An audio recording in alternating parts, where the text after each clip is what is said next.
So my name is Grace Smith. I'm an audiologist and clinical account manager on the bone conduction team here at MED-EL. So my specialty is working with our bone bridge implant, and today we are at our first activation for our patient today who has a right bone bridge BCI 602 implanted. So we're kind of at the second stage of the process to activate the processor and have the patient go on the air and get all that wonderful sound input, and really the whole reason why we're here today, okay? So one of the first things that we were doing along with Dr. Cohan is assessing the surgical site to make sure everything is healing appropriately and assessing the magnet strength of the processor. So the external processor, that's called the Samba 2. That's what we have right on her head right here.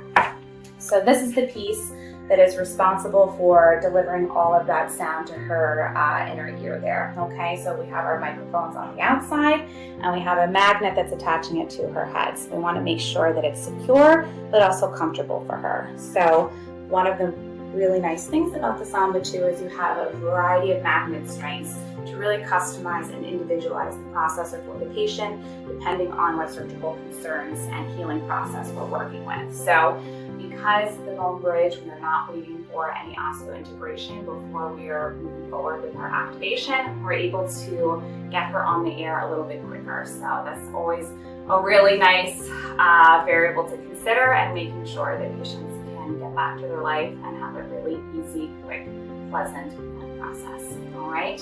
So the next step of this activation process is really going through almost a mini hearing test to understand how the implant is functioning as a whole now that it's been implanted. So what this will involve is responding to different tones that are delivered to the implant, and she'll tell me the softest sound that she can hear them across the frequency ranges that are important for speech understanding.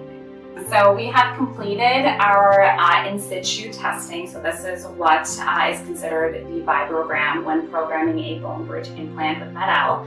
And we're really looking to see that the implant is responding well and that the patient has consistent responses across all of the frequencies required to activate the implant. So her responses were looking beautiful. It's kind of a team effort to make sure that she can hear everything clearly and consistently. So now really comes the big moment to turn her on the air. So I'm going to select our programming formula and determine her prescription, and then we'll have her go on the air. So when we're looking at the hearing test, so this is kind of how we chart her hearing, okay? It's called an audiogram. Yeah. So you see these triangles here? Yeah. So that represents her right ear when she was listening through a headphone and going through the entire auditory system through something called air conduction, okay? Like a speaker. Uh-huh. For this implant, we're going through a different pathway called bone conduction. So we go right to the inner ear directly. So you'll see these little bracket looking symbols. Yeah. Okay, so that represents her right ear, the inner ear, when we go right to the source.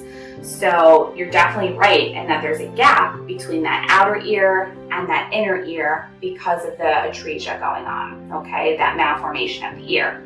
Okay, so that makes complete sense in terms of the results that we would expect. So when we go to her inner ear and we bypass and go over that malformation of the right ear, her inner ear is perfectly normal, okay? So she does have hearing on that right ear. It's just a matter of getting to that hearing and making sure that we can stimulate that side. So with kind of the full picture looking at her left ear as well, they're pretty symmetrical. So the inner ear of the right ear and the inner ear of the left ear, they hear about the same. So it's just about making sure that that right ear can get that volume. Really kind of the beauty, I would say, of a hearing loss like this. It's not to say that it's any less difficult than other types of hearing loss, but the nice thing is that when we get to that ear, there's no distortion. There's no issue with sensitivity of sound that other types of hearing loss may experience. That's not to say that some things might be too loud and we need to bring things down a little bit, but really that distortion variable is not something that we need to navigate based on the results like this, okay? So it's just about getting to that inner ear, and then she will have hearing on that side now with that implant, but I also want to make sure it's balanced with her left ear to make sure it's not too much and overwhelming anything. This is still comfortable for you when I'm talking? Not too loud, not too soft? Good. So the last thing I'll do is we also have what's called a QR code set up for an app that we have. So we can download an app either to your phone or to her phone, depending on what your preference is. And this gives a little bit of control to make those volume control changes or change the programs as well. Okay. So sometimes patients find it a little easier just to have something on their phone. So kind of figuring out what is going to be easiest in the routine. Okay. Cool. And the kind of fun part that I like of it is it gives you access to a battery check. So you can make sure that you have enough battery in the processor. So the type of battery that it uses, we have them out right here. It's a 675 battery. Yeah, so they usually come in a blue package. We give you an implant strength just because we have that on the shelf for an implant company, but you can use what's called just a regular 675 battery. So this one says P675. You can just get the regular 675.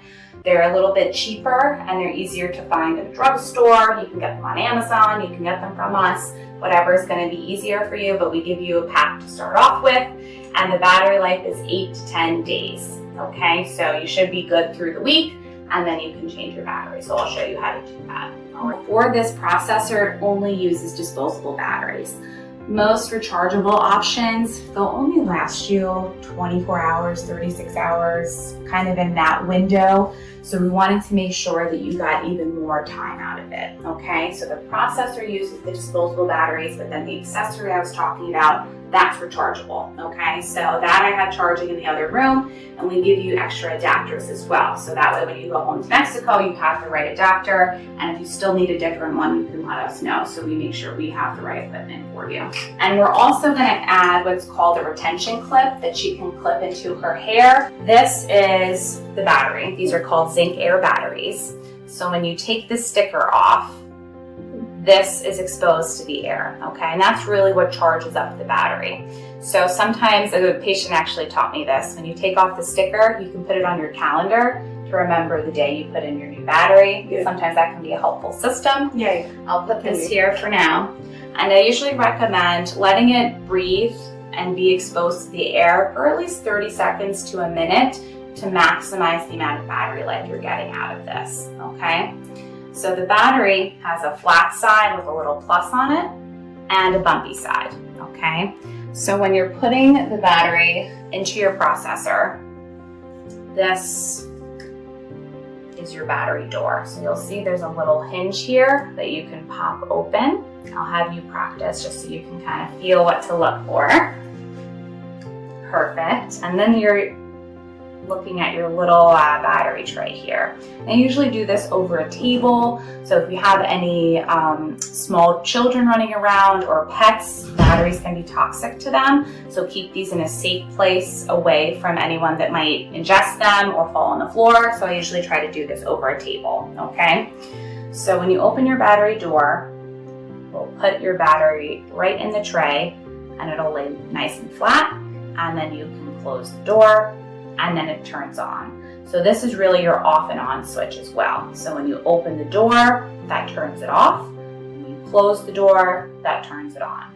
So with the processor, we are gonna wear it as much as we can. So when you wake up in the morning, you put it on, leave it on as much as you can throughout the day. And when you're ready to go to sleep or you take a shower, you can take the processor off, okay? And I recommend opening that battery door to make sure that battery life is going to be saved a little bit. So once we take that sticker off, it automatically starts to drain a little bit.